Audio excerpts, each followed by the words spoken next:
The current war being fought in Gaza, in Israel, has galvanized us all. The tragedy of war is terrible. The deaths, the bloodshed, the casualties, the trauma. But war also can teach us things. And indeed, it would be insensitive and cruel to ignore its lessons. So even if we're not in that region, even if we're thousands of miles away, we must look at it as part of our responsibility as well. We too are fighting a war. And one of the most important things that war does, it crystallizes, what do you stand for? What are your values? So please join me in this critical discussion. What are you willing to fight for? That's the question that this war presents before us. What are you willing to fight for? What do you stand for? May God protect the soldiers and all the innocent people. And we should finally merit to world peace. But meanwhile, we have to do our part in ushering that era by standing up for what is right and fighting for what is wrong. Please join me. What are you willing to fight for?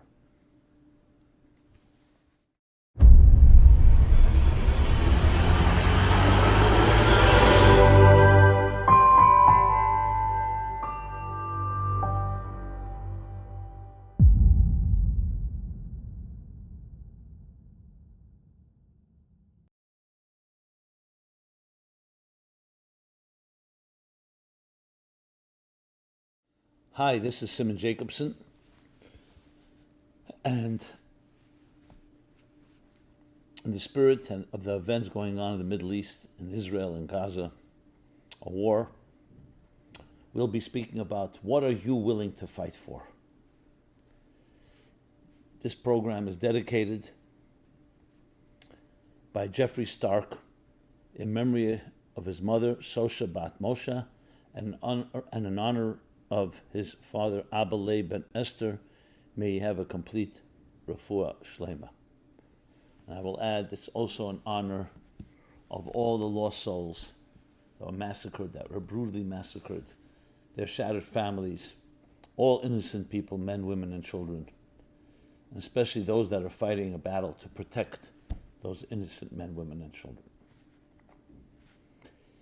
So, with all the pain and tragedy and trauma connected to war, the deaths, the casualties, the displacement, the losses, the long-term effects, when a human being sees something, wherever you are in the world, we witness a catastrophe, Maimonides writes that it would be cruel and insensitive to say, oh, just an accident, just happened. It's not my business. It absolutely is our business. And he continues and says, it is cause and reason for introspection, soul searching, to look inside ourselves. Not finger pointing, not to blame anyone, but what can we do to better the situation? And not only eliminate the problem, but also make sure it never happens again. So one of the most important things in this soul search is to ask yourself, what are you willing to fight for? You see, in times of comfort, in times of peace, when things are calm and serene, we're not compelled to ask that question, even though we should always be asking that question. But we can get away with our comfort zones. I have a dinner to go to, I have a party to go to, I'm enjoying this, I'm traveling, I have a family. Some of it is beautiful stuff, and I'm not in any way minimizing it. Actually, it's a great blessing, time of peace. Each person sits in their particular place. They're not forced to be challenged. They're not forced to have to fight for anything. That's one of the blessings of the modern age in so many ways, for many of us. I grew up in the United States, as many of you did, or other countries. I never had to fight any war. War never even came close to me, thank God. But that doesn't mean that there aren't things that we need to fight for. So what happens is when there's a battle, when there's opposition, when there's resistance, when someone challenges your rights, then you have to rise and ask yourself, what do I stand for? It took the United States a while to join World War II. It actually took the attack on Pearl Harbor. The Allies, Great Britain, well, France had fallen to the Nazis, but other allies that were fighting were demanding and asking the United States to join. They were sending arms, but they weren't joining until Pearl Harbor. Pearl Harbor forced their hand because they saw, with their own eyes, that the citizens of the United States were killed, soldiers, that naval fleet, how much of it was decimated. They saw evil. They saw unprovoked how Japan attacked the United States. Whatever Japan's reasons were.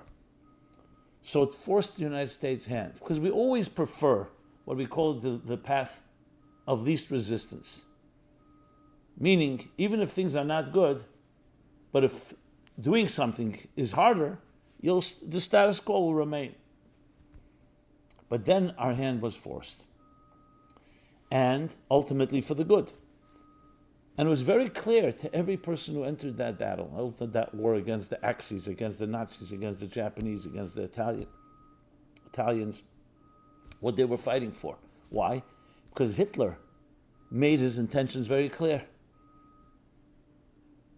He said it openly, even though he was deceptive, but it became very clear very quickly. Even Chamberlain was there with Hitler and trying to sign a peace treaty. Give us the Sudetenland, the little section of Czechoslovakia. And he signed it off.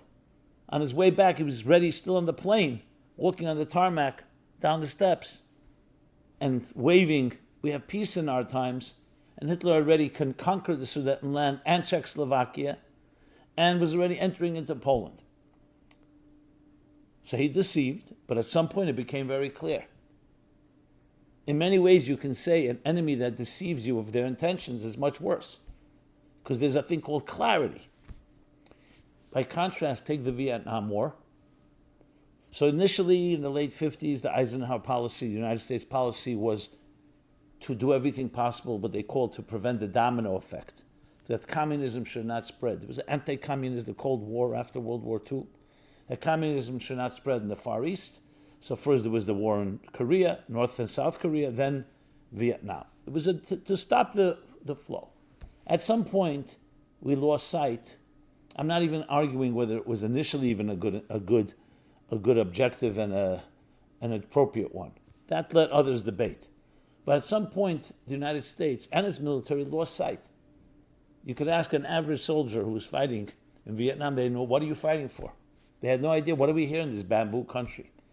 And the shock was the military, a military might like never existed, unprecedented in history, the United States Army, military, Army, Navy, and Air Force, could not beat a bamboo country, literally, a third world country.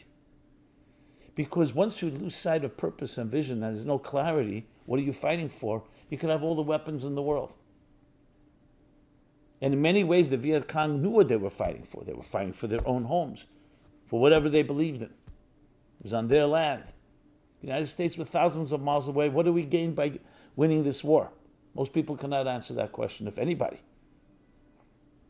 So these are tremendous lessons in life. We don't want war. We don't want confrontation. We don't want aggression. But when it comes our way, we don't cower in fear. We don't retreat. It forces us and compels us to ask, what are you willing to fight for? What do you stand for? And it's not always a comfortable question, especially if you haven't been asked, especially if you haven't asked yourself that question.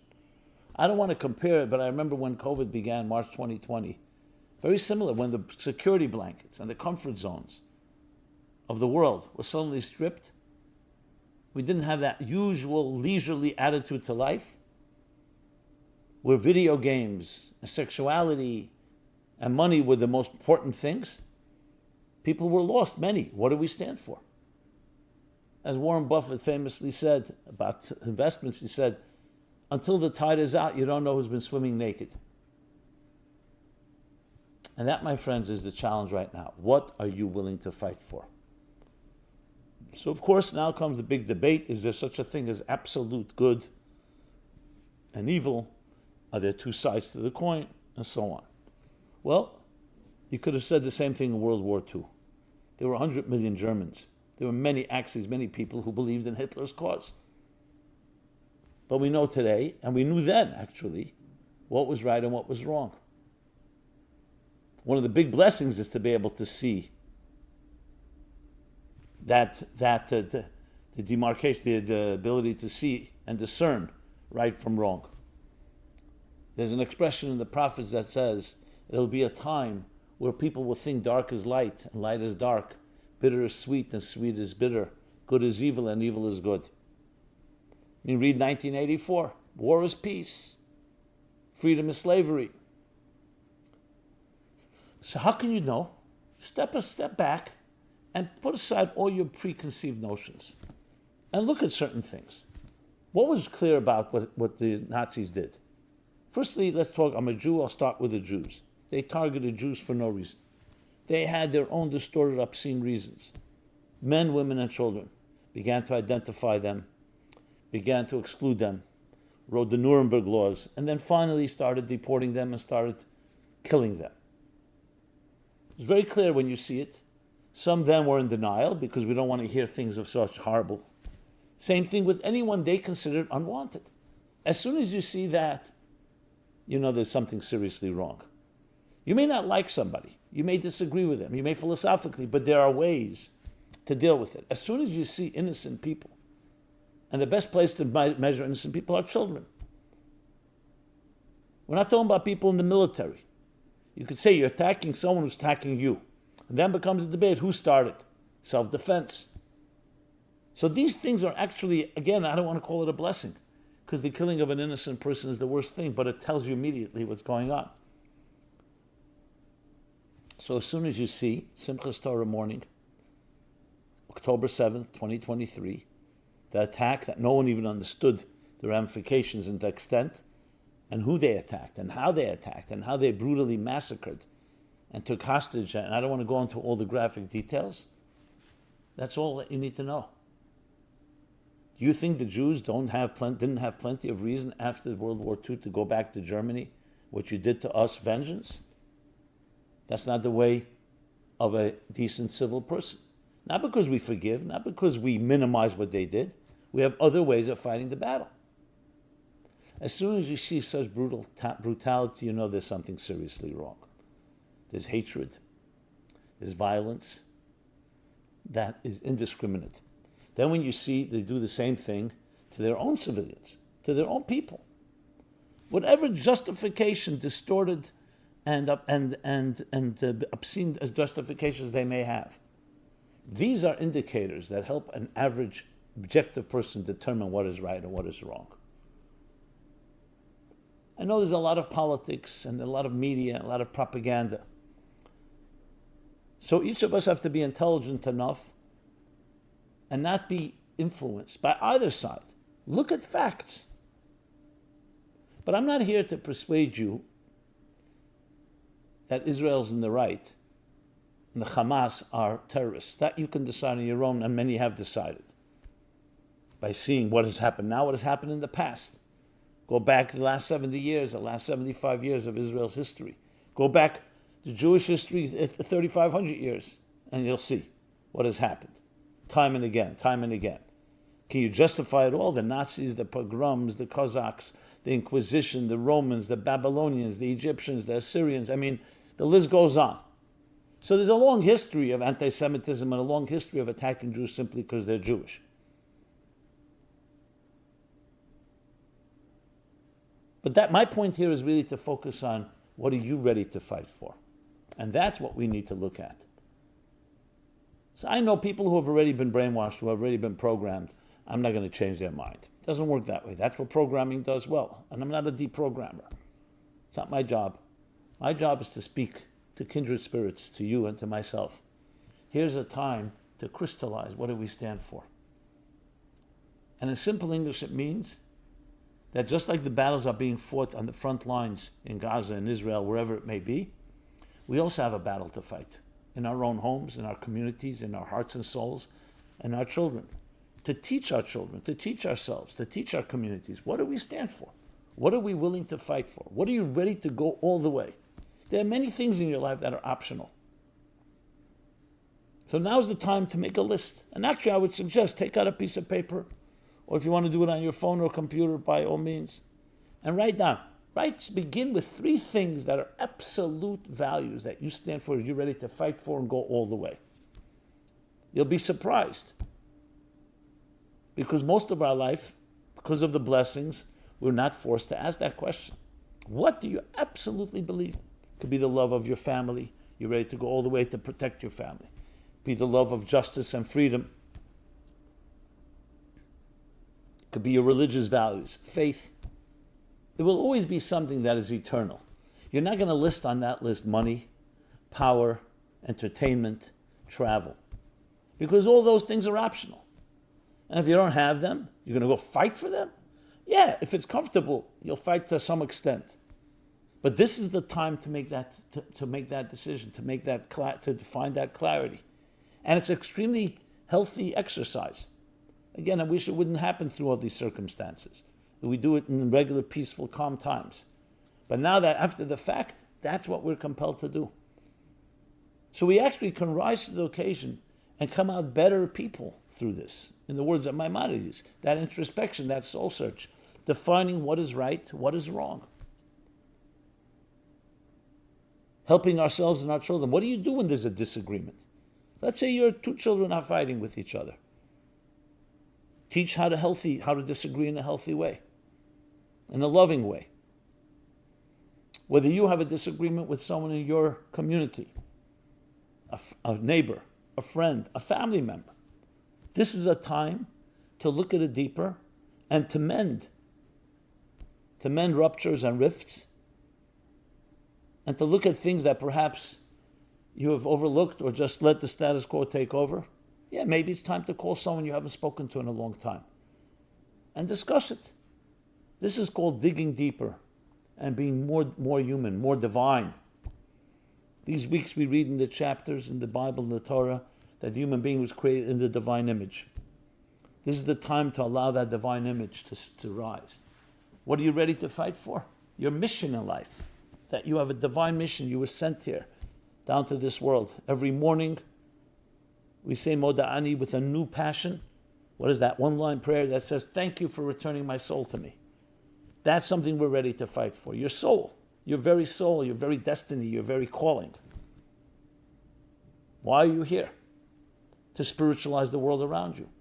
And even though there's darkness, you're here to dispel the darkness with light. That's what you're ready to fight for. Light, values, a good deed, kindness, generosity, gratitude. But make the list that speaks to you. And then act on it. That's how we fight a war. First we define what are we ready to fight for, and then we do it. And every act changes the world. This is now a scientific fact, the butterfly effect. Nothing is too small. One dot in a computer program will wreak havoc even if there's millions of lines of programming, of code. One mutant cell among 75 trillion cells can do the same. So it's not a matter of quantity, quality. What are you willing to fight for? What are you ready to fight for? And again, it's a tremendous opportunity with our children. People ask how to speak to your children about this. Sit them down, say we live in a world that God created, and there is a material world, and there's a spiritual part of it. There's good and there's bad. And human beings were given the choice. You were given 2 paths in life, the Bible says. The path of life and the path of the opposite of life. V'acharta b'chaim, choose life. You, my child, and I are given that choice. And there are times where we have to spell out, always we need to make that choice, but at times that we are compelled to choose life. And when people choose the opposite, we have to fight them. Some people have to fight it physically, most of us spiritually, by fighting for what we believe, fighting for life, fighting for light, fighting for love, doing that good deed. So in a way, you're teaching your children without panicking and frightening them that yes, this is a dark world, But there's something stronger than darkness, the light that you fight for, that you stand for. And that's what you do now in a time like this. We're ready to fight for it. Not to destroy the enemy, but to prevail with the things we believe in. That naturally and obviously includes overriding and eliminating the darkness. But remember, light dispels darkness automatically. That's not always the case on the battlefield. But in the spiritual battlefield, that's how it works. Your mind. Where's your mind? We are not going to be victims and frightened by enemies. We're going to rise above that and say, I have something I fight for that's more than just against something. I'm not just anti-violence, anti-war, anti-darkness. I'm pro-light.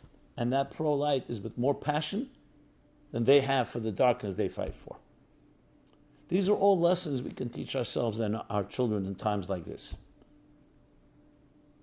That's the approach. And when you do that, you're on the offense. The best defense is offense. Instead of watching the news and following every moment, which only creates more confusion, especially all the different reports. And then you hear the bad news, and it's depressing and demoralizing, confusing. To focus and take control of your life. What are you going to allow into your life is what offense are you on? That's how you fight a battle. What are you willing to fight for? That's the big question, and that's the answer we have to provide to ourselves and to everyone around us. And no one is exempt. We all have to be drafted and mobilized in that battle. And it's actually a great honor, because as time passes, history will look back. What did we do?